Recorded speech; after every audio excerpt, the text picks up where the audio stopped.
Bonjour et bienvenue dans cette vidéo sur le thème « Comment sortir de la perversion narcissique grâce à la communication bienveillante ». Attention, il ne s'agit pas d'appliquer la communication bienveillante dans ces dialogues avec le pervers narcissique, car cela n'aura que très peu d'effet. La perversion narcissique se caractérise en effet par le refus de toute responsabilité. Le pervers narcissique ne reconnaît jamais les faits ou les erreurs, tout ce qui peut être à charge. Par contre, les principes de la communication bienveillante peuvent être utilisés par vous, pour faire un bilan sur la situation et pour vous donner assez de courage pour quitter la relation. En tout cas, c'est ce qui s'est passé avec moi. J'ai vécu plusieurs années en vie commune avec un pervers narcissique et sans le savoir déjà à l'époque, il y a deux principes de la communication bienveillante que j'ai appliqués et qui m'ont servi à sortir de cette relation. Cela a pris 1 an pour divorcer, 7 ans pour retrouver un équilibre intérieur, c'est long. Néanmoins, c'est possible. Alors, le premier principe qui m'a le plus servi, c'est celui qui m'a ouvert les yeux, celui qui est fondamental pour une prise de conscience. C'est le principe qui veut qu'on se recentre sur nos ressentis, qu'on les observe et qu'on trouve des mots pour les formuler. Souvent, les victimes de perversion narcissique ne sont même pas conscientes qu'elles sont dans une relation toxique ou dysfonctionnelle. Il faut qu'elles aient des éléments pour leur mettre la puce à l'oreille. Et ces éléments, ça va être justement ces ressentis d'angoisse, d'étouffement, ces boules au ventre que l'on ressent lorsqu'on est en présence de la personne. On peut s'en rendre compte notamment lorsqu'on fréquente d'autres personnes avec qui on éprouve plutôt du soulagement ou du bien-être, ou en tout cas l'absence d'oppression.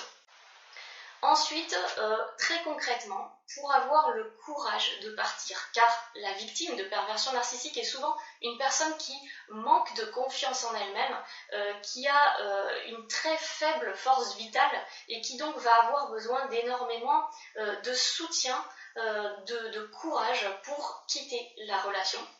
Donc moi, ce qui m'a énormément servi, c'est un deuxième principe de la communication bienveillante, s'appuyer sur les faits. Il faut savoir que le pervers narcissique ou la perverse narcissique a une tendance à déformer la réalité, dans sa perception des choses et dans la manière dont elle dialogue également. Si par exemple vous observez un comportement et que vous le décrivez précisément, que vous mettez la personne face à ce comportement, au lieu de le reconnaître et de s'en excuser, elle essaiera de noyer le poisson et parfois en vous retournant le reproche, en essayant de vous faire culpabiliser vous-même. Ayant une très faible estime de vous, vous pouvez, comme ça a été mon cas à certains moments, en arriver, comble de l'absurde, à vous excuser pour des fautes que vous n'avez pas commises. Donc moi, ce qui m'a énormément aidé, c'est de prendre la décision de dialoguer avec cette personne par email, parce que ça laissait des traces écrites que j'ai pu relire et analyser à la lumière de livres qui décrivent bien les mécanismes de la communication perverse narcissique. Quand j'ai vu que j'y retrouvais dans mes échanges email exactement tous les mécanismes dysfonctionnels, j'ai compris que j'étais bel et bien dans une relation perverse narcissique. J'ai pu mettre des mots sur ce qui clochait, identifier les choses qui devaient être rectifiées dans mes relations avec les autres en général. Et j'ai pu peu à peu aussi, en voyant les preuves de l'incohérence de cette personne, en voyant la réalité de son comportement, j'ai pu peu à peu prendre courage et finalement me donner le droit de quitter cette relation pour des relations avec des personnes plus respectueuses. Il y a évidemment, en plus du travail que vous permettra de faire la communication bienveillante, un travail à faire sur vos croyances profondes et notamment sur votre légitimité à exister dans une relation. La victime de perversion narcissique a souvent tendance à se noyer dans les attentes ou dans les repères que lui fournit l'autre. Il semble que les victimes de perversion narcissique n'aient elles-mêmes aucun repère sur ce qui est normal ou acceptable en termes de relations humaines. Donc il va également falloir étudier des livres ou aller voir des spécialistes des relations humaines équilibrées pour comprendre ce que c'est qu'une relation équilibrée et travailler sur ses croyances profondes pour s'accorder le droit d'accéder à ce genre de relation.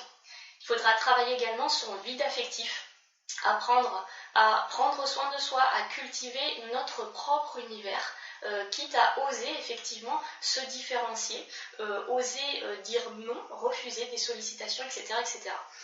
Donc tout cela, c'est un long travail qui prend du temps et moi je le répète, pour moi ça a pris 7 ans au total, mais ça en vaut vraiment la peine parce qu'après vous atteignez effectivement cette confiance en soi qui provoque un épanouissement tellement agréable et vraiment vous le méritez. Si cette vidéo vous a plu, cliquez dès maintenant sur le pouce levé ou laissez-moi un commentaire positif. Et si ce n'est pas déjà fait, abonnez-vous en cliquant sur le bouton qui apparaît en bas à droite de la vidéo. En activant la petite cloche, vous serez informé de la parution de ma prochaine vidéo. Dans la prochaine vidéo, justement, je développerai un exemple concret de dialogue pervers narcissique en débusquant bien, détail après détail, tous les mécanismes, les types justement d'éléments dans une communication pervers narcissique. Voilà, je vous dis à très bientôt et une excellente semaine avant de se retrouver pour la suite.